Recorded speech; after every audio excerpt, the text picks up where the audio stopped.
Integrating marketing programs and activities.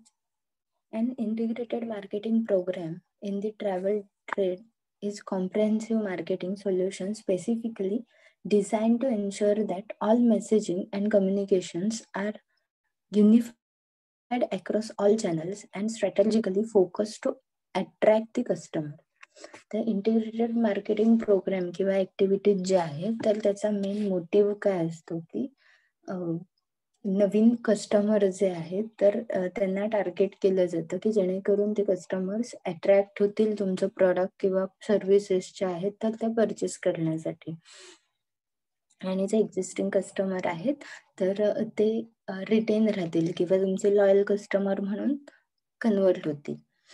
There are 7 essential steps to creating great integrated marketing program, each of which make a point to include the program which will develop into productive integrated marketing campaign. They are as follows. First one is the marketing strategy. After thorough analysis of the business or destination's features and attractions, an integrated marketing strategy must be developed. The strategy will serve as a roadmap for the implementation of an integrated marketing program and should be tailored to the product's need. The strategy should integrate social media, search engine optimization, blogging, content and lead nurturing, public relation and trade relations. आणि पहिला point जो आहे तर तो आहे marketing strategy. Marketing strategy जी आहे तर ती आपण डिफाईन करतो. ठीक आहे, आपण मार्केटिंगचे ऑब्जेक्टिव्ह ठरवतो की आपले काय काय ऑब्जेक्टिव्ह आहेत. नवीन मार्केटमध्ये तुम्हाला ब्रँड एस्टॅब्लिश करायचं की एक्झिस्टिंग मार्केटमध्ये तुम्ही ब्रँड एस्टॅब्लिश करताय, तुमची फर्म नवीन आहे किंवा सर्व्हाइव्ह झाली आहे काही इयर्स, याच्यावर डिपेंड करतात. तुमचा मार्केटिंग प्लॅन काय आहे त्याच्यासाठी तुम्ही वेगवेगळ्या स्ट्रॅटेजीज यूज करता. मग त्याच्यामध्ये सोशल मीडिया असेल, मग सोशल मीडिया अकाउंट्सवर पेज बनवणं असेल किंवा एखादी कॉन्टेस्ट असेल, एखादा इव्हेंट स्पॉन्सर केला असेल किंवा सर्च इंजिन मध्ये सुद्धा म्हणजे गुगल किंवा ओपेरा मिनी याच्यासारखे जे सर्च इंजिन्स आहेत किंवा क्रोम्स आहेत तर त्याच्यावर सुद्धा पॉपअप विंडोज किंवा ब्राउझर्स जे आहेत तर ते तयार करणं की जेणेकरून त्याच्या थ्रू मार्केटिंग होईल. दुसरं आहे की ब्लॉगिंग. आपण ब्लॉगिंग हा विषय CCPR मध्ये तुम्हाला इन डिटेल मध्ये बघायला मिळेल की कंपनीचे ब्लॉग्स लिहिले जातात. ठीक आहे, प्रत्येक ज्या मोठ्या फर्म्स असतात, ऑर्गनायझेशन असतात तर त्यांचे स्वतःचे असे ब्लॉग्स असतात की ज्याच्यामध्ये ते त्यांच्या ऑर्गनायझेशनची इन्फॉर्मेशन अपडेट करत असतात. त्याच्यानंतर पब्लिक रिलेशन आहे, ट्रेड रिलेशन टीम आहे. तर पब्लिक रिलेशन मध्ये सुद्धा त्यांचे मार्केटिंग डिपार्टमेंट असेल किंवा फ्रंट डेस्क एम्प्लॉईज जे आहेत तर त्यांच्या थ्रू मार्केटिंग केलं जातं. नेक्स्ट आहे brand analysis. Prior to implementing any integrated campaigns, a specific brand or logo should be developed in order to improve the look and focus of the message. Brand analysis मध्ये एकतर स्वतःचं logo जेव्हा company एखादा तयार करते किंवा नाव देते त्या प्रोडक्टला तर तेव्हा साधारण मार्केटमध्ये त्या नावाचं कुठलं प्रोडक्ट असणार नाही किंवा तसा लोगो दुसरं कोणी यूज करत नाहीये ना, तर हे अनालाइज केलं जातं किंवा आपण जसा लोगो तयार करतोय तसा लोगो दुसऱ्या कुठल्या कंपनीचा जवळपास नाहीये ना, कारण मग त्याच्यामुळे कन्फ्युजन क्रिएट होऊ शकतं. तर ते ब्रँड अनालिसिस आहे.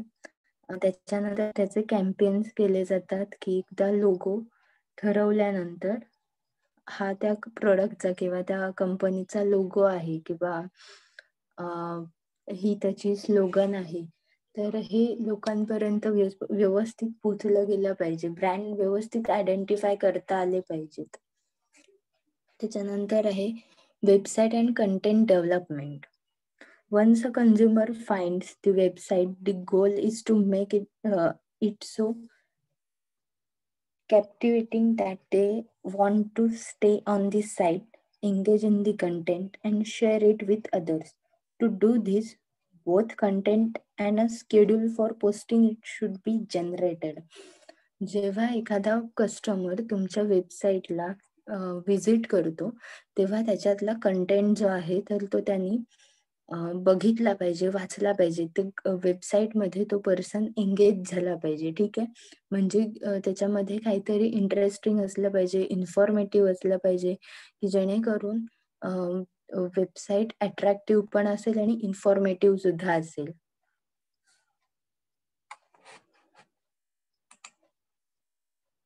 नेक्स्ट आहे social media strategy and blogging. Social media provides place to talk to consumers before they travel, while they travel, and after they have returned. This includes social networks, blogs, microblogging sites, and third-party sites. It is important to determine the best channels to use for target markets and then decide the content to be posted. Social media strategy आणि blogging जर बघितलं तर हल्ली इंटरनेटचा use खूप जास्त होतोय. त्याच्यामुळे सोशल मीडियावर त्याचे कॅम्पेन्स असतील, मार्केटिंग किंवा ॲडव्हर्टाइजमेंट्स असतील, पोस्ट असतील, तर ते खूप जास्त ॲक्टिव्हली केल्या जातात थ्रू बिझनेस. म्हणजे फेसबुक अकाउंट आहे, लिंक्डइनवर अकाउंट्स असतात, इंस्टाग्रामवर अकाउंट असतात, ठीक आहे. या साईट्सवर त्यांचे पेजेस असतात. त्याच्यानंतर त्याच्यात त्यांचे प्रोडक्ट्सच्या पोस्ट असतील किंवा ते यूज केल्यानंतरचे जे पॉझिटिव्ह फीडबॅक असतील तर तशा पद्धतीचे पोस्ट ते शेअर करत असतात, की जेणेकरून ही एक स्ट्रॅटेजी असते की लोकांचा त्या प्रोडक्ट्स बद्दलचा पॉझिटिव्ह रिव्ह्यू जो आहे तर तो पोहोचवला जातो. एक अवेअरनेस जनरेट केला जातो की त्या पद्धतीचं प्रोडक्ट मार्केटमध्ये अवेलेबल आहे. त्या प्रोडक्टचे कॅरेक्टरिस्टिक्स असतील किंवा त्याचे फीचर्स असतील तर ते पोहोचवले जातात. त्याच्यानंतर आहे creative campaigns. With all pieces of marketing foundation in place, this is the time when creative campaigns are to be developed and implemented. These creative campaigns are designed to draw visitors to site and social media platform while synchronizing the marketing message and brand value for maximum effectiveness. त्या creative campaign मध्ये for example आपण कॅम्पेनचं example घेतलं तर movies जेव्हा release होणार असतात तर ते मूवीजचं कॅम्पेन किंवा आपण प्रमोशनल इव्हेंट जे म्हणतो तर ते खूप वेगवेगळ्या पद्धतीने केले जातात. आता आमिर खानचा गजनी मूवी जो होता तर त्या गजनी मूवीसाठी त्यांनी कॅम्पेन मध्ये काय केलं होतं की 10 लोकांचे हेअर कटिंग करून दिलं होतं गजनी स्टाईल मध्ये, ठीक आहे. म्हणजे हे क्रिएटिव्ह आयडियाज आहेत किंवा म्हणजे जनरली बॉलिवूड इंडस्ट्रीमध्ये त्याचे कॅम्पेन करायची किंवा प्रमोशन करण्याची स्टाईल जी आहे तर ती खूप डिफरंट आहे, की त्याचा ज्या पद्धतीचा मूवी असतो किंवा त्याचा जो सब्जेक्ट असतो त्या मूवीचा त्या पद्धतीमध्ये तो त्याचं कॅम्पेन आहे तर ते करत असतो. म्हणजे हे काय आहे, ह्याच्यात क्रिएटिव्हिटी आहे. सोशल मीडिया सारखा प्लॅटफॉर्म पण त्याच्यात यूज केला जातो. त्याच्यानंतर मार्केटिंगच्या काही स्ट्रॅटेजीज यूज केल्या जातात. त्याच्यात मध्यंतरी एक कार लॉन्च झाली होती.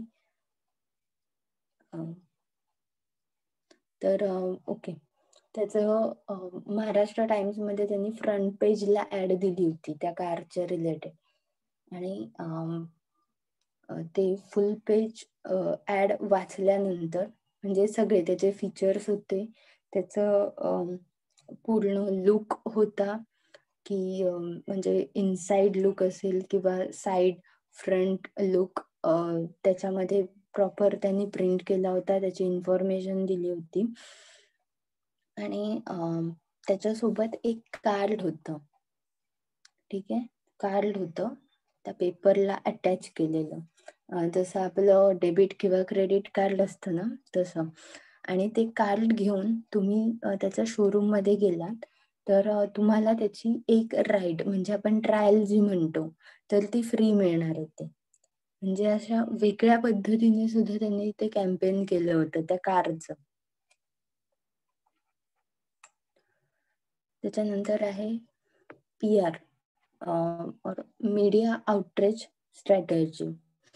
In creating PR or media spot and employ simple but effective monitoring tools to identify influencers in the market.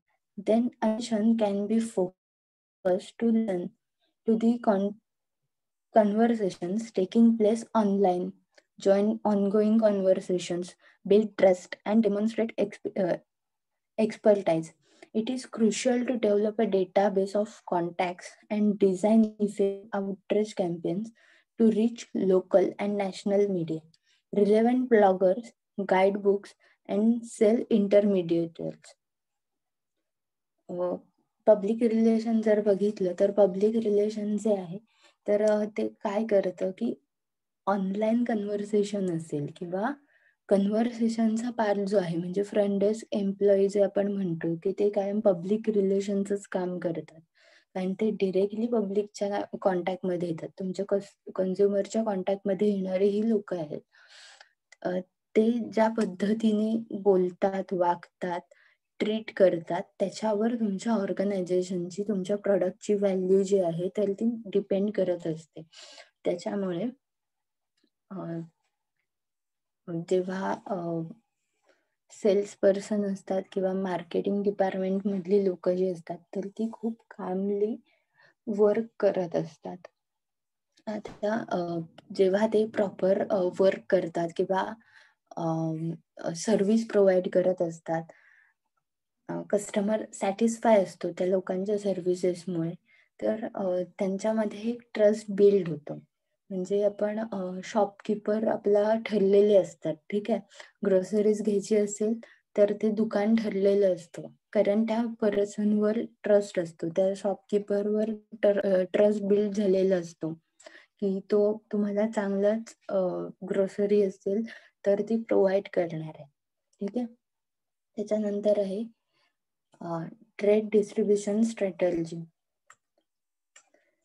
Business to business sales is the most effective to build relationship online by developing a dynamic database that tracks all communication with trade partners from the initial email or call to in-person meetings at trade shows and share on social media sites by each partner.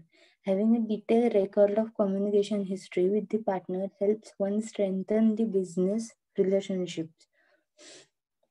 The business to business जेव्हा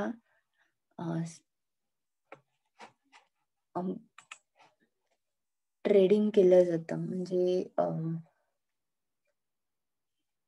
छोट्या मोठ्या business organisation असतात, तर त्या मोठ्या business organisation किंवा firms असतात त्यांच्याशी त्यांचा टाईप असतो की रॉ मटेरियल असेल किंवा सेमी फिनिश गुड असतील तर ते एकमेकांना देत असतात, ठीक आहे.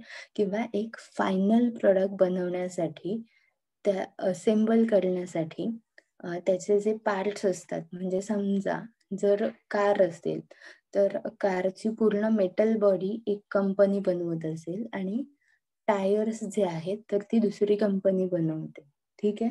म्हणजे हे एकमेकांमध्ये ट्रेड करतात, तेव्हा कुठे जाऊन फायनल प्रोडक्ट तयार होतं, म्हणजे बिझनेस टू बिझनेस डील होते यांच्यामध्ये. मग अशा वेळेला हे दोघं एकत्र येऊन कॅम्पेन करू शकतात की एखाद्या कारचं जेव्हा प्रमोशन किंवा ऍडव्हर्टाइजमेंट केली जाते तेव्हा त्याचे ब्रँड किंवा फीचर्स सांगितले जातात विथ त्याचे टायर्स कुठले यूज केलेत, ते किती चांगल्या क्वालिटीचे आहेत, तर हे सुद्धा त्याच्यामध्ये मेन्शन केलं जातं. कळतंय? नेक्स्ट आहे पर्सनलायझिंग marketing. The rapid expansion of internet and the continued fragmentation of mass media has brought the need of personalizing marketing into sharp focus. Internet software allows companies to identify the physical locations customers are signing in form, keep records customers transaction with them, and use tracking cookies to learn about consumers other shopping interest.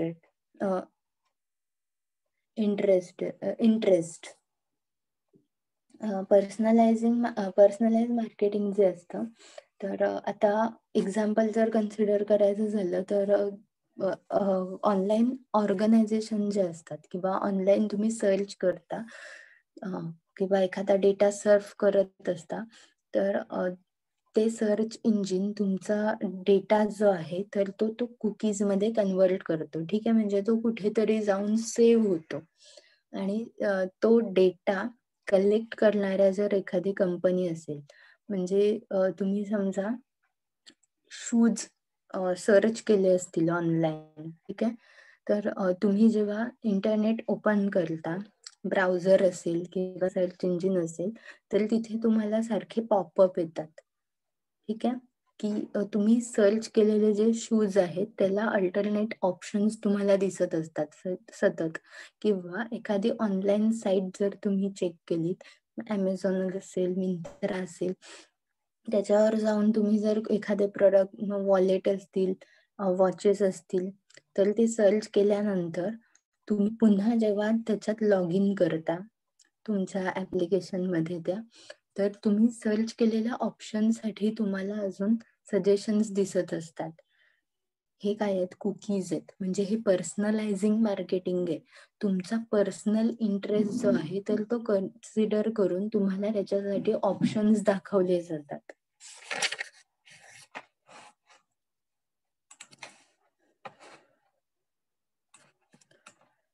The ability to personalize depends on the information that's available about the customer.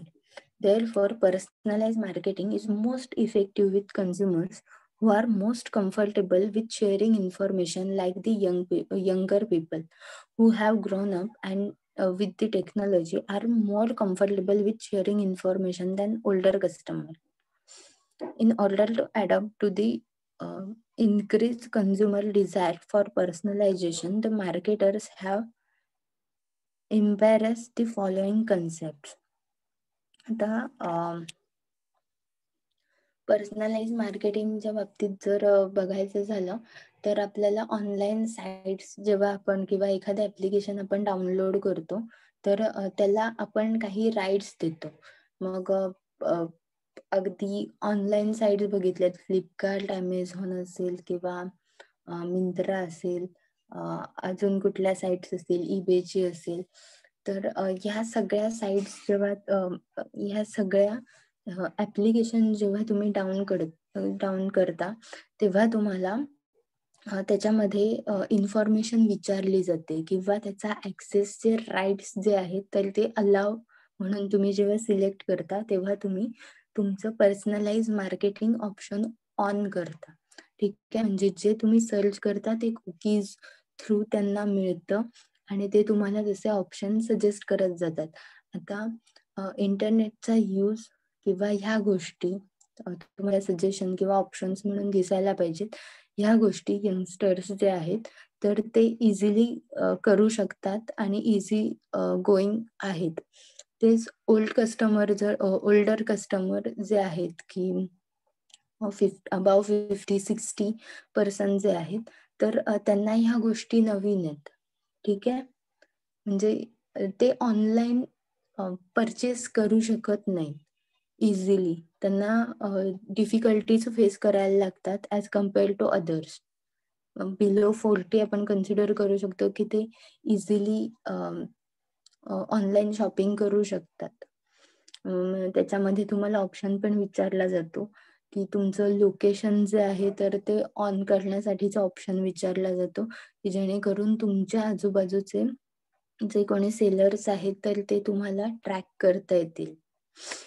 त्याच्यानंतर आपण पुढचा point बघतोय एक्सपेरियन्शियल marketing.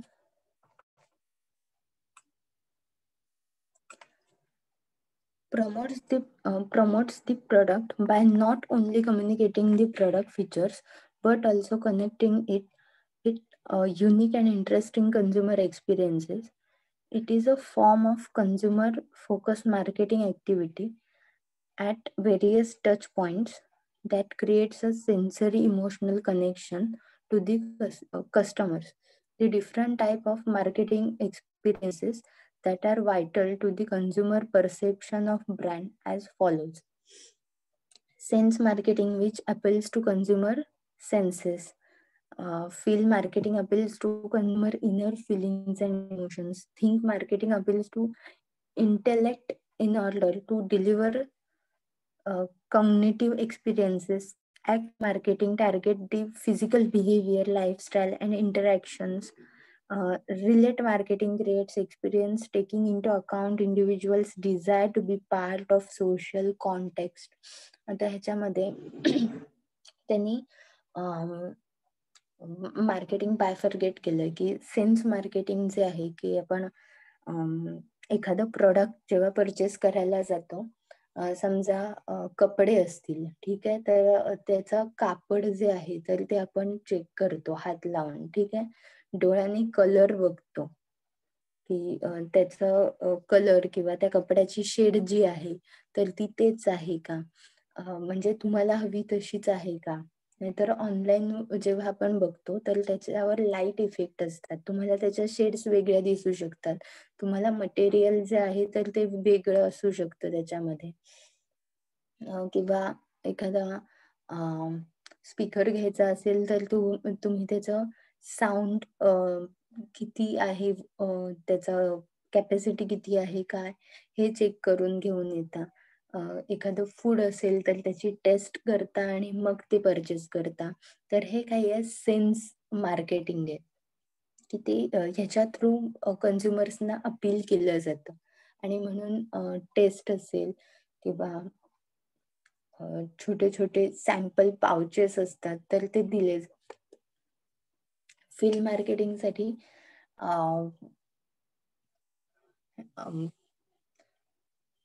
ही field marketing experience करायची गोष्ट आहे. मग त्याच्यामध्ये आपण एसएल वर्ल्ड असेल किंवा हेलिकॉप्टर राईड आहे तर हे फिलिंग आहे, ठीक आहे. त्याच्यानंतर थिंक मार्केटिंग मध्ये त्याच्यामध्ये पण एक्सपिरियन्स जो आहे की ट्रॅव्हल एक्सपिरियन्स असेल एखादा किंवा कॅम्पेनचा एक्सपिरियन्स असेल एखादा, म्हणजे फॉरेस्ट कॅम्प असतात तर त्याचा एक्सपिरियन्स असेल. त्याच्यानंतर ऍक्ट मार्केटिंग, त्याच्यामध्ये फिजिकल बिहेवियर, मग त्याच्यात लाईफस्टाईल किंवा इंटरॅक्शन्स जे आहेत तर त्याच्या थ्रू टार्गेट केलं जातं. जसं ऍक्ट मार्केटिंग मध्ये आपण ट्रिझमी शॅम्पूचं एक्झाम्पल कन्सिडर करू शकतो की यूज बाय प्रोफेशनल्स, म्हणजे त्यांची लाईफस्टाईल वरून ते त्यांच्या प्रॉडक्टचं मार्केटिंग करतात. त्याच्यानंतर रिलेट मार्केटिंग मध्ये इंडिव्हिज्युअलचं डिझायर जे असतं तर की ते टार्गेट करून तशा पद्धतीने ऍडव्हर्टाइजमेंट किंवा अपील केलं जातं. फॉर एक्झाम्पल जे टूर पॅकेजेस असतात तर ते युनिक बनवले जातात. मग त्याच्यामध्ये काही कस्टमायझेशन असतं किंवा काही स्पेशल पॅकेजेस सुद्धा असतात. मग आता युरोप टूर, आता हे डिझायर असू शकतं एखाद्या इंडिव्हिज्युअलचं, ठीक आहे. तर मग हे पॅकेज तुम्हाला बनवून दिलं जातं, कळतंय. त्याच्यानंतर 1-to-1 marketing. 1-to-1 marketing advocates tailoring of one or more aspects of firm's marketing mix to the individual customer. One-to-one marketing represents an extreme form of segmentation with a target segment of one size. One-to-one marketing basically refers to approaching the customer as an individual and having a tailored marketing mix designed for the specific customer. However, many large business could undertake one-to-one marketing activities without being a niche marketer. आता one to one मार्केटरमध्ये directly contact केला जातो आणि आता for example एखादा demo देण्यासाठी number of पर्सनला एकत्र केलं जायचं. ठीक आहे, म्हणजे मला जर अप्रोच करायचंय बाकीच्या बिझनेसना, तर मी 4 बिझनेस पर्सनना बोलवून त्यांना एकच डेमो दाखवीन. तर ही कन्सेप्ट आता खूप मागे पडली. आता वन टू वन मार्केटिंग म्हणजे चौघांना 4 वेगवेगळ्या वेळेला डेमो दाखवले जातात. म्हणजे त्यांना स्पेशल फील करून दिलं जातं, त्यांना इंडिव्हिज्युअली अप्रोच केलं जातं. ठीक आहे, आता इथे एक एक्झाम्पल आहे की बँकेतलं एक्झाम्पल आहे. बँकमध्ये जेव्हा एखादा कन्झ्युमर जातो, बँकेचा कस्टमर जातो, तर त्याचं अकाउंट ओपन करताना त्याच्याशी वन टू वन डीलच केलं जातं. बरोबर आहे. 4 अकाउंट ओपन करायला आलेल्या पर्सनना आपण चौघांना एकत्र उभं करत नाहीत तिथे. बरोबर आहे. त्याच्यानंतर कॅश काउंटरला पण एकच पर्सन जातो. म्हणजे हे काय आहे, वन टू वन मार्केटिंग आहे.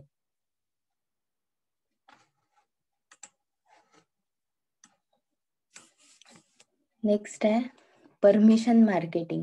It is the practice of marketing only after gaining the express permission of the consumer. If the marketers want to attract a large number of customers, they must get their permission first by offering them some discount or giving them free samples. This will develop strong relationship and consumer would desire to receive further communications in the future. It would also develop mutual respect and trust for each other, making the marketing activity more successful. There are 5 steps in the process for permission marketing. तर permission marketing मध्ये आपण एखाद्या पर्सनला demonstration देतो.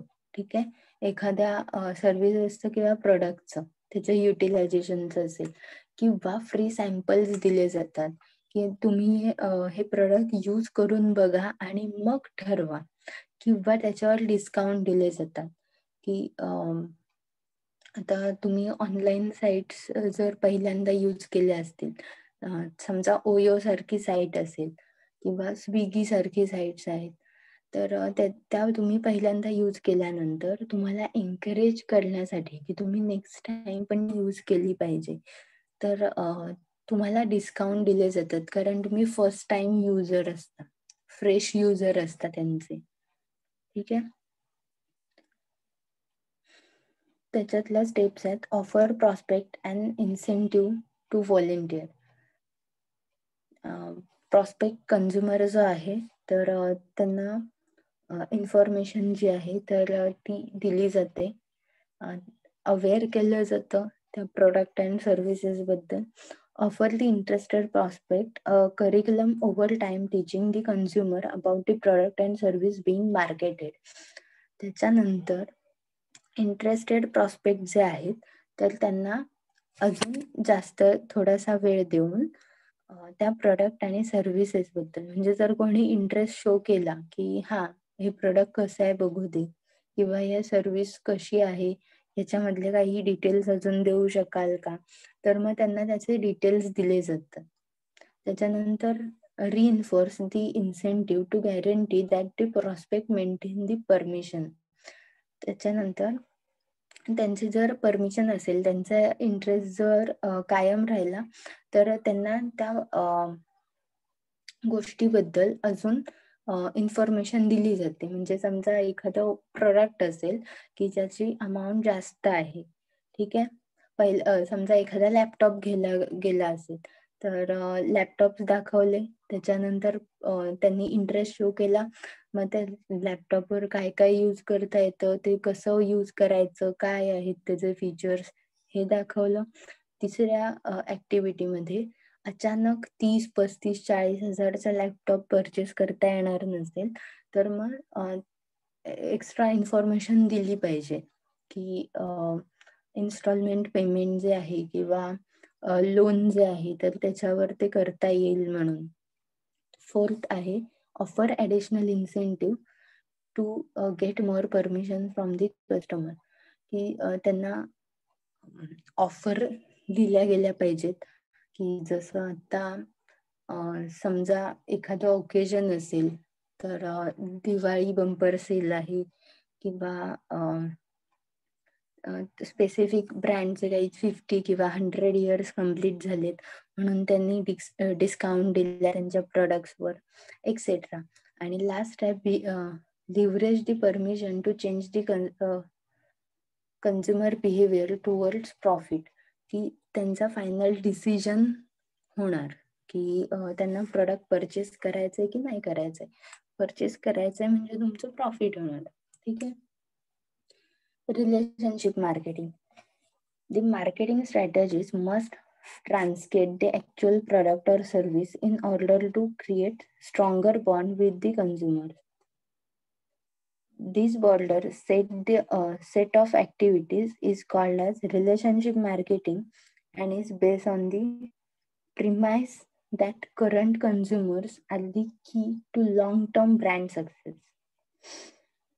Relationship marketing can not only help in acquiring new customers, but also help in maximizing the satisfaction level amongst the current customer. तर relationship marketing मध्ये समजा तुमचा नेहमीचा दुकानदार असेल,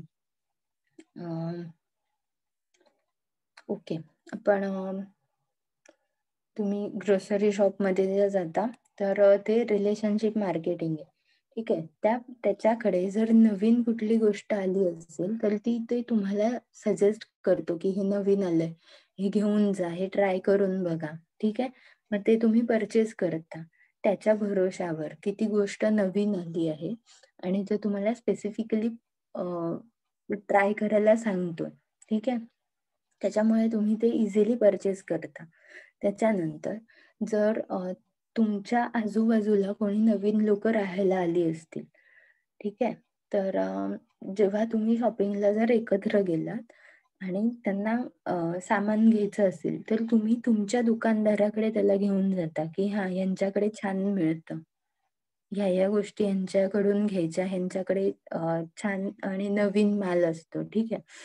तर हे काय आहे, रिलेशनशिप आहे की तुमचा रिलेशनशिपमुळे म्हणजे शॉपकीपरच्या रिलेशनमुळे कस्टमरला त्याच्याकडे आलेल्या नवीन गोष्टी तो कस्टमरला विकू शकतो, एक्झिस्टिंग कस्टमरला.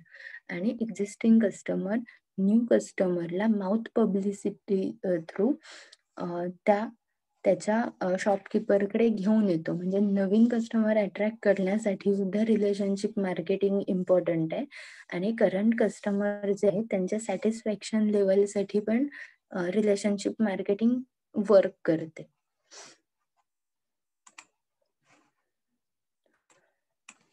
त्याच्यानंतर आहे प्रोडक्ट स्ट्रॅटेजी.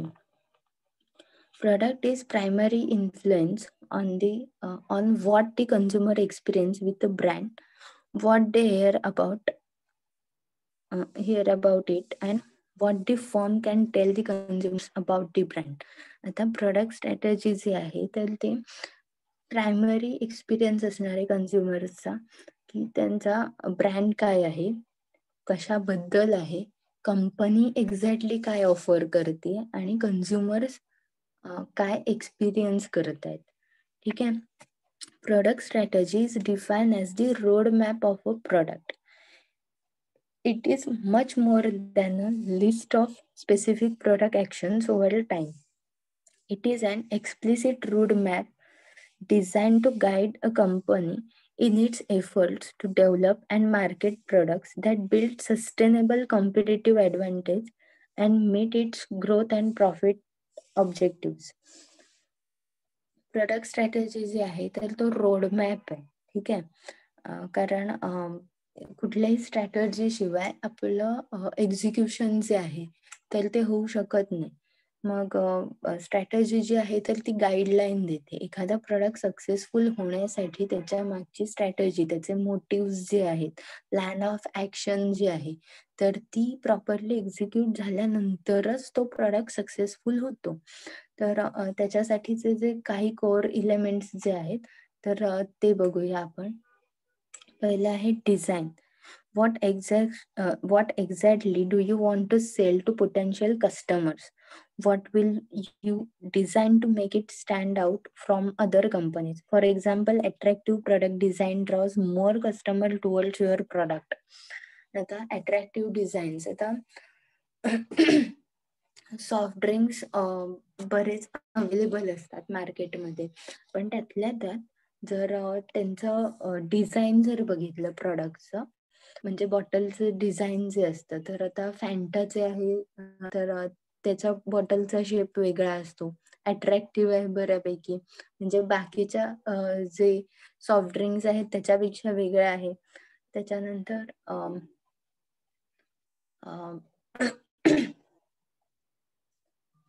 थम्सअप आणि कोको कोला हे दोन बघायला गेलं तर यांचा साधारण प्रॉडक्टच्या शेपमध्ये थोडासा डिफरन्स आहे.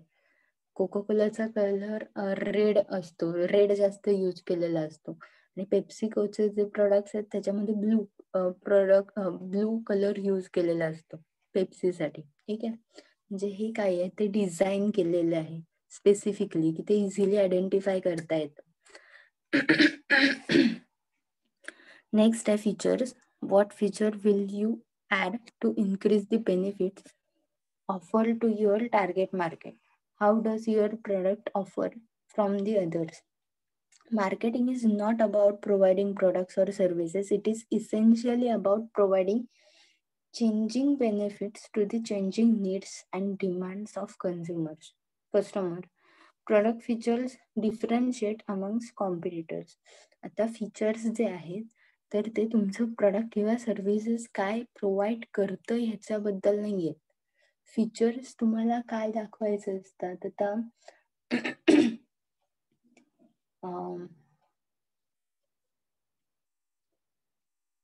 समजा सॉफ्ट ड्रिंक पुन्हा आपण कन्सिडर केलं तर त्याच्यामध्ये तुम्हाला त्याचं वेगळं फीचर म्हणून काय दाखवता येणार आहे, फक्त फ्लेवर म्हणून तर नाही. मग स्प्राईटचे ऍड करताना ते डर के आगे जीते या पद्धतीने करतात. ठीक आहे, किंवा थम्सअपची असेल तर टेस्ट दी थंडर. त्याच्यानंतर या दोन्हीच्या ऍड दाखवताना पण कोको कोलाची ऍड जी आहे तर ती फॅमिली सोबत दाखवली जाते, म्हणजे तो फॅमिली पॅक आहे असं कन्सिडर केलं जातं. ठीक आहे, थम्सअपच्या ऍड जे आहेत तर त्या फ्रेंड सोबत दाखवल्या जातात. जे कस्टमरचं परसेप्शन किंवा बाईंग बिहेवियर जे आहे तर ते त्याच्यावर डिपेंड करतं.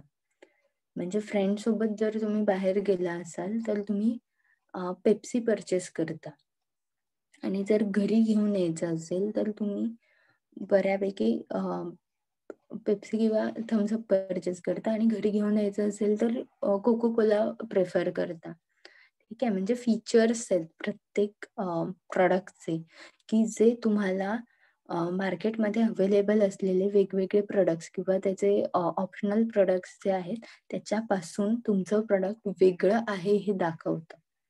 त्याच्यानंतर आहे quality. A product's quality should be consistent to make sure that the product meets the expectation of their target market, thus strengthening the firm's reputation.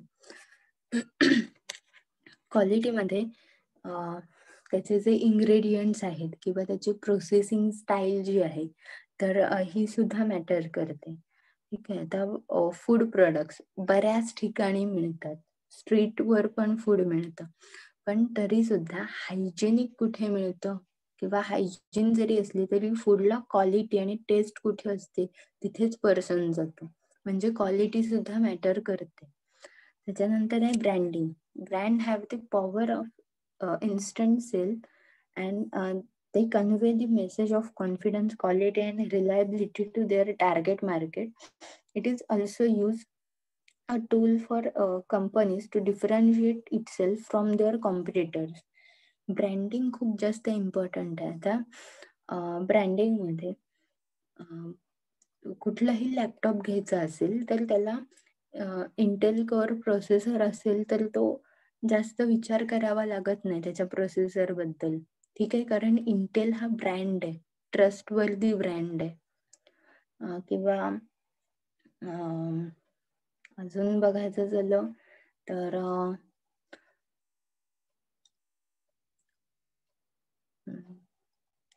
Butter जर परचेस करायचं असेल तर अमूल बटरच परचेस केला जातो प्रोबॅबली, कारण ऍडव्हर्टाइजमेंटच तशी आहे की ती टेस्ट ऑफ इंडिया. ठीक आहे, म्हणजे ब्रँडिंग तसं केलंय, कॉन्फिडन्स आहे त्याच्याबद्दल, रिलायबिलिटी आहे आणि क्वालिटी आहे, टेस्ट आहे. त्याच्यानंतर आहे target market. Identify whom you are selling to, who to aim your product at, and how will consumer view your product in the marketplace. The organization's marketing task is to determine the needs, wants, and interest of target markets and to achieve the desired results more effectively and efficiently than competitors in a way that pursues or enhances the consumers or society's well-being.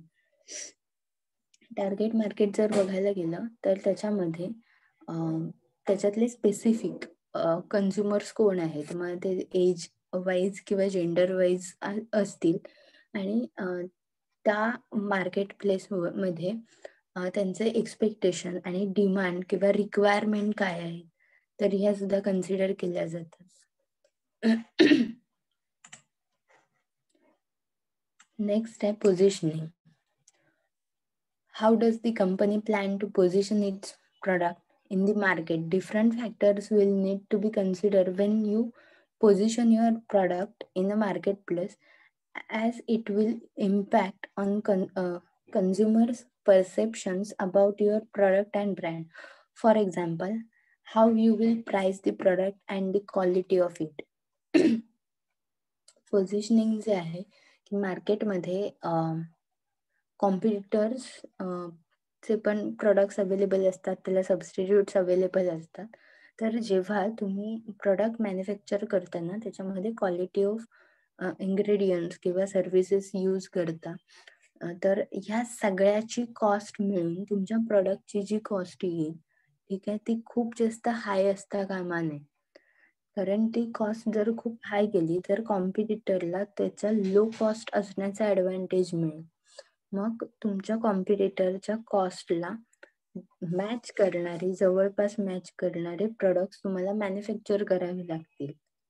ठीक आहे, म्हणजे त्याची quality आणि price ह्या दोन्ही गोष्टी balance कराव्या लागतील as per market condition and competitors pricing method.